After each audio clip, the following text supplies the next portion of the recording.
აპრილიდან ფერმერებისთვის სასოფლო-სამეურნეო პროგრამების ახალი მიმართულებები გამოცხადდება. ამის შესახებ გარემოს დაცვისა და სოფლის მეურნეობის მინისტრმა დავით სონღულაშვილმა სოფლის მეურნეობის განვითარების ინდექსის პრეზენტაციაზე სიტყვით გამოსვლისას განაცხადა. მისი შეფასებით ახალი პროგრამები სრულად იქნება მორგებული ფერმერების საჭიროებებზე. მინისტრმა ასევე დარგში მიღწეული წარმატებების შესახებ ისაუბრა.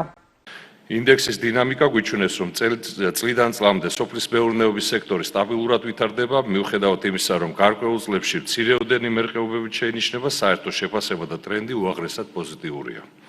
რა თქმა უნდა, ეს შედეგი არ არის შემთხვევითი. ეს მაჩვენებელი იმ თანმიმდევრული პოლიტიკის შედეგია, რომელიც სოფლის მეურნეობის განვითარებას, სოფლის ეკონომიკის გაძლიერებას და ადგილობრივი წარმოების ხარდაჭერას ემსახურება.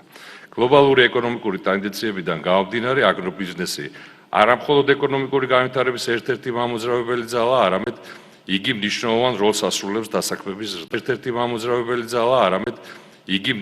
როლს ასრულებს დასაქმების ზრდაში, სოფლად განვითარების გაძლიერებასა და სასურსათო უსაფრთხოების უზრუნველყოფაში. სწორედ ამიტომ აგრარული დარგის მხარდაჭერა სახელმწიფოს ერთ-ერთი მნიშვნელოვანი პრიორიტეტს წარმოადგენს.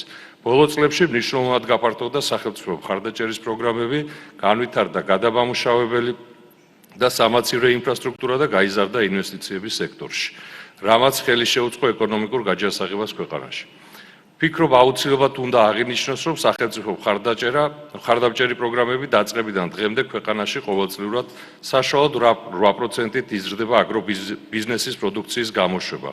2025 წელს ამ მაჩვენებმა 18 მილიარდი ლარი შეადგინა, მნიშვნელოვნად იზრდება ექსპორტიც, გასულ წელს საქართველოდან მსოფლიოს 100 ქვეყანაში ექსპორტირებულია რეკორდული 1,8 მილიარდი დოლარის ღირებულების აგროსასურსათო პროდუქცია. სოფლის მეურნეობის დარგის განვითარებაზე მიუთითებს ექსპორტის სტრუქტურაში მიმდინარე პოზიტიური ცვლილებებიც, რაც გულისხმობს ახალი საექსპორტო ბაზრების და სასაქონლო პოზიციების გაჩენას და რაც გასულ წლებში ან საერთოდ არ ფიქსირდებოდა, ან ძალიან მცირე რაოდენობით იყო წარმოდგენილი. ასეთებია მაგალითად მოცვი, დაფნის ფოთოლი, თაფლი და სხვა პროდუქტები. საქართველოში აგროპროდუქციის ჯერ კიდევ მნიშვნელოვანი ნაწილი კვლავ შინამეურნეობებში იწარმოება, სადაც პროდუქტიულობა ჩამორჩება თანამედროვე კომერციულ წარმოებას. პროდუქტიულობის ზრდა კი შეუძლებელია ტექნოლოგიების და შესაბამისი ცოდნის გარეშე.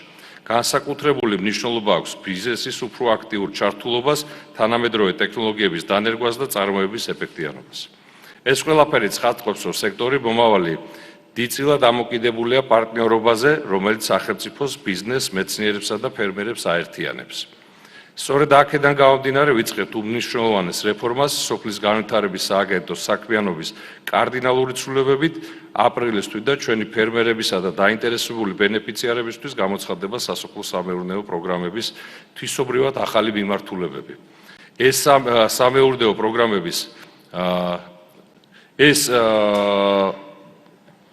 იქნება შედეგზე და პროდუქტიულობაზე ორიენტირებული აღრიცხვისა და მონიტორინგის სისტემები, თანმხლები ცოდნის გაძლიერებაზე დაფუძნებული პროგრამები, რომელიც სრულად იქნება მორგებული ფერმერების საჭიროებებზე.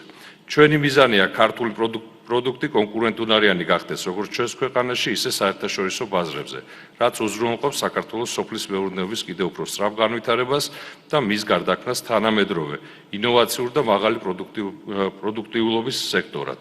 მინდა განსაკუთრებული მადლობა გადავხადო მხარდაჭერისთვის, რა თქმა უნდა, ბატონ პრემიერ-მინისტრს, რომელიც განსაკუთრებულად გვაქვს სოფლის მეურნეობის განვითარების ნაწილში და დიდი მადლობა, რა თქმა უნდა, გალდეთ-დაგარც ამ ძალიან მნიშვნელოვანი და საინტერესო ინდექსის შემუშავებაში და სამინისტროს თითოეულ თანამშრომელს, რომ ერთობლივად